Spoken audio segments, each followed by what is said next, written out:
Hello students, welcome you all in the video lecture series of DMU1. In a previous lecture we already started the unit number 2, that is the design of different joints, shafts, keys and couplings. Okay, so in that video or in that previous video we already started the quarter joint. We already seen the what do we mean by the quarter pin, how it should be, how its shape is, then different types of quarter joint. तो आज हम देखेंगे जैसे last lecture में हमने देखा था कि क्वार्टर जॉइंट और उसके टाइप्स देखे थे, 3 डिफरेंट टाइप्स थे. तो आज और उसमें हमने स्टार्ट किया था with socket and spigot quarter joint से. तो उसमें हमने उसका फिगर देखा था, नॉमेनक्लेचर देखा था, किस तरीके से वो क्वार्टर जॉइंट दिखता है, किस तरीके से उसके नॉमेनक्लेचर दिए गए थे. तो आज हम देखेंगे कि क्वार्टर जॉइंट को किस तरीके से हम डिज़ाइन कराते हैं. उसकी एक स्टैंडर्ड डिज़ाइन प्रोसीजर रहती है. डिज़ाइन प्रोसीजर यानी क्या, जिसके अंदर एक फार्मूलेज रहेंगे, नंबर ऑफ फार्मूलेज रहेंगे जो डिपेंडेंट रहेंगे, एक के ऊपर एक डिपेंडेंट रहेंगे.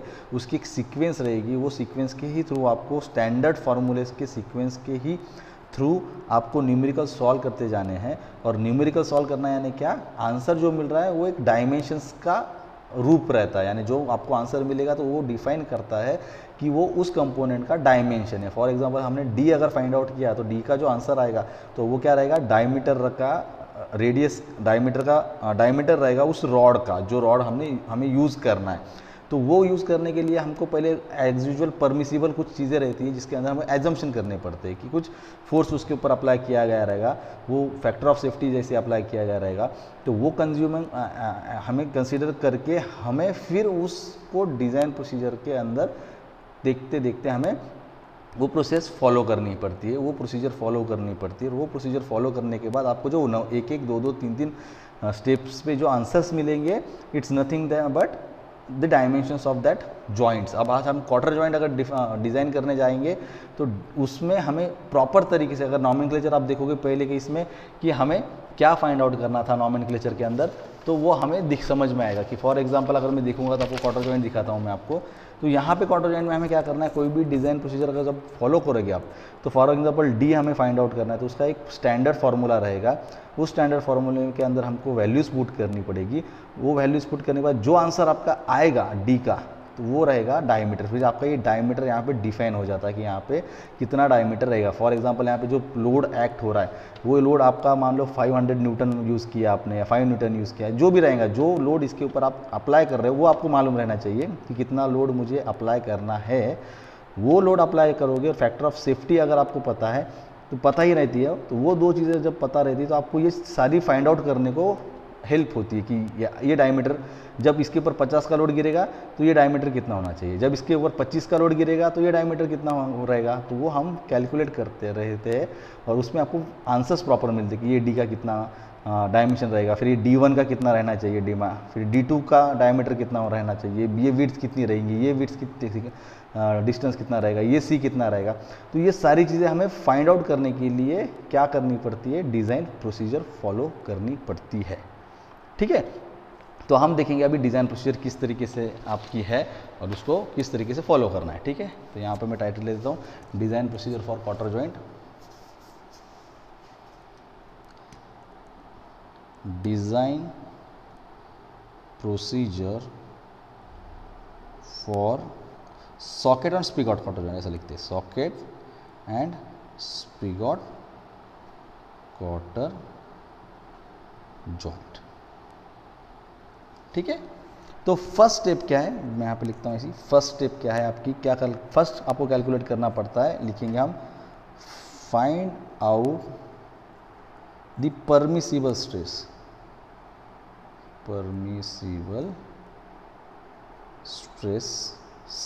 Permissible stresses for rods, spigot end, यानी रॉड का ही रहता है, डायमीटर रहता है, देन सॉकेट एंड क्वार्टर.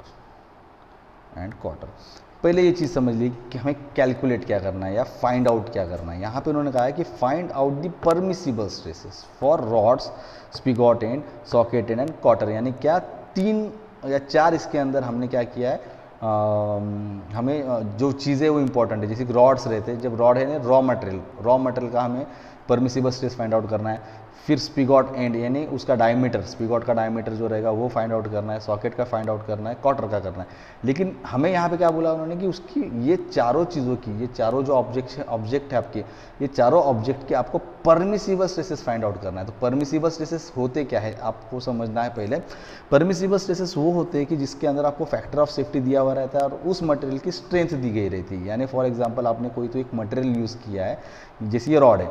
अब ये रॉड हमें थोड़ी पता है कौन सा है, तो जैसे आपको पता है कि कॉटर के लिए माइल्ड स्टील यूज़ किया जाता है, तो ये मटेरियल समझ में आएगा आपको कि माइल्ड स्टील कॉटर बनाने के लिए यूज़ किया जाता है। तो हम कंसीडर कर लेते फिलहाल कि सबके लिए ही हम क्या करेंगे, माइल्ड स्टील यूज़ करेंगे कि हमें जो रॉड रहेगा वो भी माइल्ड स्टील का रहेगा, कॉटर पिन का भी जो मटेरियल रहेगा वो भी माइल्ड स्टील का रहेगा। ये 2 बार बनाने, तो ये दोनों रॉड भी क्या रहेंगे, ऑब्वियसली ये रॉड के से ही हम क्या करते हैं, सॉकेट भी बनाते हैं और स्पिगॉट भी बनाते हैं, राइट। तो ये जो रॉ मटेरियल हम यूज़ कर रहे हैं वो रॉ मटेरियल मान लो वो है हमारा माइल्ड स्टील, और उस माइल्ड स्टील की कुछ तो स्ट्रेंथ रहेंगे ना, जैसे मैं कहता था SYT यानी SUT यानी क्या, strength of material at yield point या strength of material at ultimate point. यानी क्या, उस स्ट्रेन एंड स्ट्रेस डायग्राम के ऊपर जो दिखाया रहता है कि अगर अल्टीमेट पॉइंट के ऊपर आपका मटेरियल चला गया तो वो उसकी स्ट्रेंथ क्या है उस टाइम पे, वो वीक हो जाएगा, टूट जाएगा, ब्रेक हो जाएगा, इलास्टिक फॉर्म में जाएगा, प्लास्टिक फॉर्म में जाएगा, तो वो रहती है उस मटेरियल की स्ट्रेंथ, राइट। तो वो हमें समझ में आती है कि वो कि मान लो कि उस मटेरियल की स्ट्रेंथ है कि वो 500 न्यूटन कैपेसिटी उसकी कि वो मटेरियल को, वो वेट को हैंडल कर पाए। फॉर एग्जांपल अगर मैं आपको कहूँगा 500 न्यूटन यानी एक इंसान है उसका वेट है 100 kg, और अगर आप किसी रॉड के ऊपर या कोई टाइल्स के ऊपर यानी कोई फर्ची के ऊपर, टाइल्स के ऊपर खड़े हो और वो फर्ची ब्रेक नहीं हो रही, यानी इसका मतलब क्या है, वो 100 किलो का लोड कैरी कर सकती है, इतना उसमें कैपेसिटी है। लेकिन मान लो 101 वेट यानी उसके ऊपर एक वेट लगा दिया और 1 किलो का, तो वो ब्रेक हो जाएगी आपकी टाइल्स, या बेंड हो जाएगी, या कुछ तो हो जाएगा उसके अंदर कि जिसकी वजह से वो अभी स्टेबल नहीं है। तो इसका मतलब क्या होगा कि इसका जो वेट कैपेसिटी रहेगा आपके टाइल्स का वो रहेगा 100 किलो का। तो वो क्या बन गया, वो स्ट्रेंथ ऑफ मटेरियल, यानी 100 kg तक, 1 kg से 100 kg तक वो पूरा लोड कैरी कर पाएगा। तो सेम यहाँ पे भी क्या रहता है, जब आप मटेरियल का कोई मटेरियल सेलेक्ट करते हो तो उसका स्ट्रेंथ रहता है, वो स्ट्रेंथ ऑलरेडी डिफाइन किया हुआ रहता है कि इसमें 400 किलो न्यूटन का है, 400 न्यूटन का पर mm एरिया वाइज इसका स्ट्रेंथ है कि ये इतना लोड कैरी कर पाएगा, इसके area wise, mm wise, centimetre wise, ठीक है। तो हो गया उसका स्ट्रेंथ ऑफ मटेरियल, एंड उसके ऊपर उसका फैक्टर ऑफ सेफ्टी दिया गया रहता है। जैसे मैंने आपको बताया था कि फैक्टर ऑफ सेफ्टी एक नंबर रहता है जो डिफाइंड करता है कि आपका मटेरियल क्वालिटी वाइज कैसा रहेगा, कॉस्ट वाइज किस तरीके से रहेगा। जितना उसका नंबर बढ़ते जाएगा उतना मटेरियल कॉस्टली भी बनेगा और उसकी स्ट्रेंथ भी बढ़ती रहेगी, ठीक है। तो ये यहाँ पे हमको परमिसिबल स्ट्रेसेस फाइंड आउट करने पड़ते हैं जब आपको स्ट्रेंथ ऑफ मटेरियल दिया हुआ रहता है और फैक्टर ऑफ सेफ्टी दिया हुआ रहता है। जब उसको कैलकुलेट करोगे जो आंसर आपका आएगा तो वो रहेगा परमिसिबल स्ट्रेस, यानी क्या कि जो स्ट्रेसेस इंड्यूस हो रहे हैं उसके अंदर, अब स्ट्रेसेस जो इंड्यूस हो रहे हैं वो स्ट्रेसेस उसकी लिमिट उतनी ही रहेगी, वो उसके आगे गया तो वो स्ट्रेस अगर उसके आगे इंड्यूस हो रहा है मटेरियल के अंदर तो मटेरियल ब्रेक होना स्टार्ट हो जाएगा, बेंड होना स्टार्ट हो जाएगा। तो उसका स्ट्रेस वाइज हम लिमिटेशन निकालते हैं कि इसके अंदर परमिसिबल स्ट्रेस कितनी है, यानी ये मटेरियल बोलता है कि मेरे अंदर इतना स्ट्रेस प्रोड्यूस हुआ तब तक मैं कैरी करूंगा खुद का स्ट्रेस, लेकिन इसके अगर आगे चला जाएगा परमिसिबल स्ट्रेस के आगे तो वो मटेरियल ब्रेक हो जाएगा। इसलिए फर्स्ट स्टेप इंपॉर्टेंट है कि आपको परमिसिबल स्ट्रेस फाइंड आउट करना पड़ता है रॉ मटेरियल का, जो भी जितना भी आपके पास ऑब्जेक्ट है जो बनाना है, ठीक है। तो उसको किस तरीके से हम फाइंड आउट करते हैं, मान लो कि आपका स्ट्रेस है, जो लोड है वो टेंजाइल लोड लगाया, तो आपका जो टाइप का लोड लगेगा उसी टाइप का उसके अंदर स्ट्रेसेस इंड्यूस हो गए। तो स्ट्रेस हम किससे डिनोट करते हैं, सिग्मा से। तो वहाँ पे अगर टेंजाइल यानी स्मॉल टी यहाँ पे लिखूंगा, स्मॉल टी यानी क्या, टेंजाइल स्ट्रेस, यानी टेंजाइल लोड अगर अप्लाई किया तो वहाँ पे टेंजाइल स्ट्रेस प्रोड्यूस होगा। तो यहाँ पे सिग्मा टी यानी क्या, टेंजाइल स्ट्रेस फाइंड आउट करने के लिए फॉर्मूला जो रहेगा SYT या SUT जो भी कहेंगे, strength of material divided by factor of safety. जो आंसर इसका आएगा वो रहेगा आपका परमिसिबल स्ट्रेस। आ रहा समझ में, यहाँ पे जिसका जो आंसर आएगा वो रहेगा न्यूटन पर mm में इसका आंसर आएगा, तो वो रहेगा nothing but your permissible stress. और ये परमिसिबल स्ट्रेस क्या कहता है कि इस मटेरियल की स्ट्रेंथ वाइज जो स्ट्रेस इंड्यूस होगा तो यही होगा, इसके आगे अगर जाएगा तो वो ब्रेक हो जाएगा, राइट, जब उसके ऊपर टेंसाइल स्ट्रेस लोड लगाया होगा तब, ठीक है। देन सेम कंडीशन रहेगी सिग्मा सी, यानी कॉम्प्रेसिव लोड अगर लगा दिया तो कॉम्प्रेसिव स्ट्रेस प्रोड्यूस होगा, तो उसका भी फार्मूला सेम है। किस तरीके से कि आपका जो स्ट्रेंथ रहेगा उसको हम डबल लेंगे, S Y T 2 times S Y T divided by factor of safety. इसका भी जो आंसर आएगा वो भी रहेगा न्यूटन पर mm स्क्वायर में, और जो रहेगा परमिसिबल स्ट्रेस, कंडीशन क्या रहेगी, कॉम्प्रेसिव स्ट्रेस के अंदर अगर इतना स्ट्रेस प्रोड्यूस हो रहा है तो इसके आगे अगर जाएगा और कॉम्प्रेसिव लोड अगर आप अप्लाई करते जाओगे और इसके आगे अगर स्ट्रेस इंड्यूस हो रहा होगा तो मटेरियल ब्रेक हो जाएगा। तो इसलिए जो भी फाइनल आंसर आएगा वो क्या रहेगा आपका, वो परमिसिबल, यहाँ तक ही इसके अंदर स्ट्रेस कैपेसिटी है, ठीक है। देन है टाउ, टाउ यानी क्या, शेयरिंग या टॉर्शन जो कहते हैं आप, उसमें क्या रहता है, हम आधा लेते हैं, आधा क्या लेते हैं, S Y T divided by factor of safety, half of. अब इस हाफ को आप ऐसे भी लिख सकते हो 0.5 S Y T divided by factor of safety is equal to, जो आंसर आएगा न्यूटन पर mm स्क्वायर के अंदर, ठीक है। समझ में आया, होपफुली यहाँ तक समझ में आया होगा आपको। तो ये पहली स्टेप थी आपकी कि टेंसाइल लोड दिया है तो स्ट्रेस कैसा निकालना है, कॉम्प्रेसिव लोड दिया है तो स्ट्रेस किस तरीके से, परमिसिबल स्ट्रेस, एंड टॉर्शन या शेयर में किस तरीके से, ठीक है। देन सेकंड है आपका calculate the diameter of rod, diameter of rod. तो फार्मूला उसका है, स्टैंडर्ड फार्मूलेज है ये, इसको डिराइव करने की जरूरत नहीं है, ये स्टैंडर्ड फार्मूले आपको बस इसको यूज करना है, 4p divided by pi sigma T, ठीक है। इससे आपको फाइंड आउट क्या मिलेगा, आपको डायमीटर मिलेगा, ठीक है, तो किसका, रॉड का। देन थर्ड स्टेप है कैलकुलेट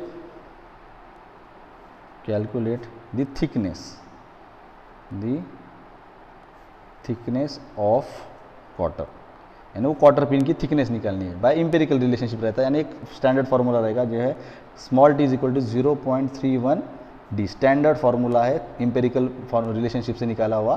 तो ये फार्मूला यूज करके आप इसको टी यानी थिकनेस निकालते हो आपके क्वार्टर पिन का। फोर्थ स्टेप है कैलकुलेट द डायमीटर D2, यानी डायमीटर D2 क्या है, जो अगर आप नॉमेनक्लेचर देखोगे आपका नॉमेनक्लेचर का वीडियो तो आपको समझ में आएगा D2 क्या है। तो D2 क्या है, आपका डायमीटर ऑफ स्पिगॉट है, ठीक, समझ में आ रहा है, डायमीटर ऑफ स्पिगॉट। तो D2 है, तो D2 को आपका प्रॉपर फार्मूला क्या है आपका, P is equal to pi by 4 into D2 square minus D2 into T bracket close into sigma T, ठीक है।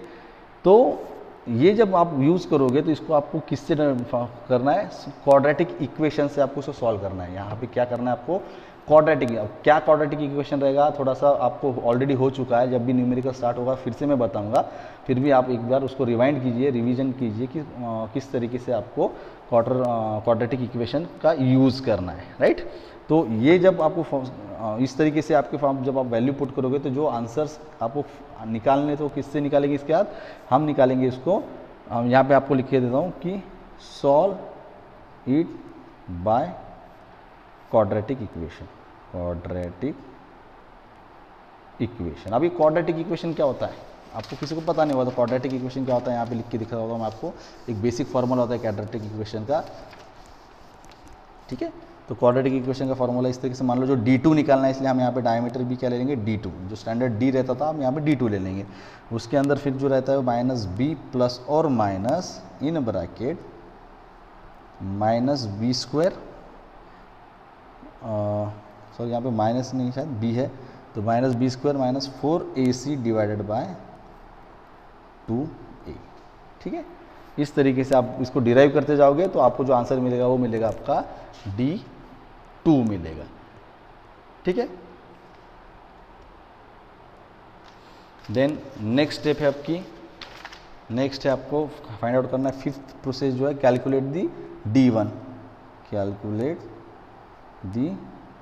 D1 यानी डायमीटर, D1 का डायमीटर निकालना है। तो उसका formula standard P is equal to bracket pi by 4 D1 square minus D2 square bracket close minus D1 minus D2 bracket close into T whole bracket close into sigma T, ठीक है।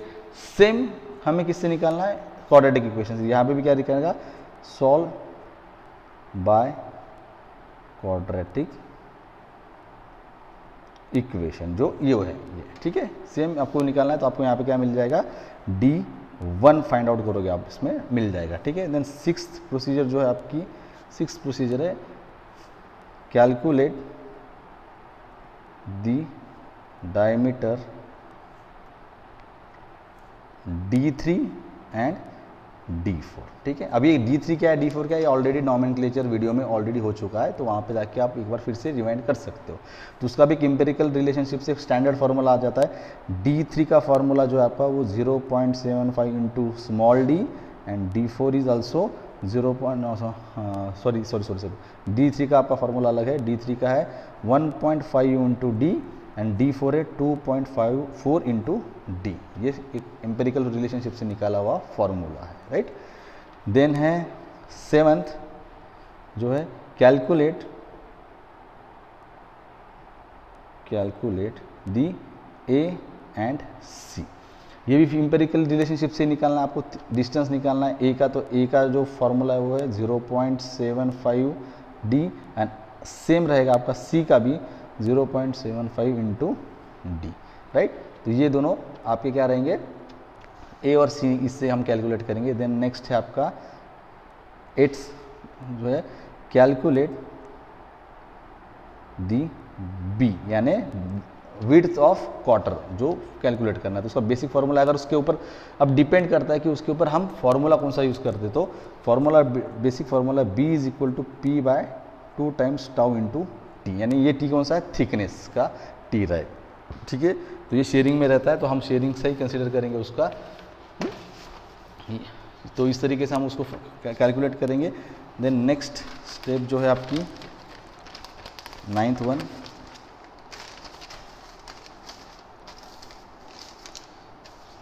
तो 9th one step जो है आपकी वो है, अब हम कैलकुलेट करने के बाद हम चेक करते हैं, क्या चेक करते हैं कि हमने जो अभी तक कैलकुलेशन पार्ट किया था और जो डायमीटर हमारे प्रॉपर आए, तो वो डायमीटर सही में स्टैंड कर पाएंगे कि नहीं, या वो ब्रेक हो जाएंगे। तो वो डिज़ाइन अपनी सेफ़ है या नहीं है, वो चेक करने के लिए हम अब आगे के 3 स्टेप यूज़ करते हैं कि अपना जो अभी तक का डिज़ाइन प्रोसीजर था, यानी कि जो कैलकुलेटेड डिज़ाइन प्रोसीजर आ रहा था, जिसकी वजह से जो डायमेंशंस आ रहे थे, वो डायमेंशन सही में जब हम मैन्युफैक्चरिंग करेंगे उस डायमेंशन से, तो वो मटेरियल सेफ़ रहेगा या टूट जाएगा या ब्रेक हो जाएगा। तो वो अपना अब तक का डिज़ाइन जो था वो सेफ़ है या नहीं है, ये देखने के लिए हम उसको चेक करते हैं। तो चेक करने की प्रोसीजर रहती है, तो उसका भी फार्मूला रहता है। तो चेक है या नहीं, डिज़ाइन सेफ़ है या नहीं, वो देखने के लिए तो देखेंगे हम 9th step, check the crushing and shear stresses, यानी क्रशिंग स्ट्रेसेस और shear stresses in spigot end by equation, spigot end by equation sigma c is equal to p divided by t into d2, ठीक है। और जब compressive stress consider करेंगे तो then sharing consider करेंगे तो p divided by 2 times a into d2, ठीक है। तो इसका जो आंसर मिलेगा तो हम इसको परमिसिबल स्ट्रेसेस के साथ कैलकुलेट करते हैं। जो आंसर सिग्मा सी यहाँ पे आएगा ना, तो परमिसिबल स्ट्रेसेस भी हमने सिग्मा सी निकाला था, यानी यहाँ पे भी। तो ये वैल्यू जो रहेगी, ये वैल्यू जो यहाँ पे आप फाइंड आउट करते हो, तो ये वैल्यू ऑलवेज उस वैल्यू से कम रहनी चाहिए, तब जाके आपका सेफ रहता है डिज़ाइन। क्या ये वैल्यू जो यहाँ पे आप फाइंड आउट करते हो, तो ये वैल्यू कम रहनी चाहिए इस वैल्यू से जो आप यहाँ पे फाइंड आउट करोगे, तब इसका मतलब क्या होता है कि आपका जो भी डिज़ाइन बना रहे हो वो सेफ है, ठीक है। इसी कंडीशन में भी सेम, इसके कंडीशन में भी सेम प्रोसीजर रहेगी, ठीक है। देन नेक्स्ट 10th सेम रहेगा, सेम निकलना है हमें, check the stresses in socket end, तो फार्मूला रहेगा sigma C P divided by d4 minus d2 into T. जो आंसर आएगा सिग्मा सी में हम देखेंगे स्पिगॉट के लिए कितना है, अगर ये कम आ गया तो ये सेफ़ है, या अगर ज़्यादा वैल्यू आ गई उससे तो वो आपकी डिज़ाइन अनसेफ है। जब टाउ कंसीडर करेंगे तो p 2 times d4 minus d2 into C, जो हमने सी फाइंड आउट किया है, राइट, वो यहाँ पे लेंगे। और लास्ट स्टेप है आपकी कैलकुलेट द थिकनेस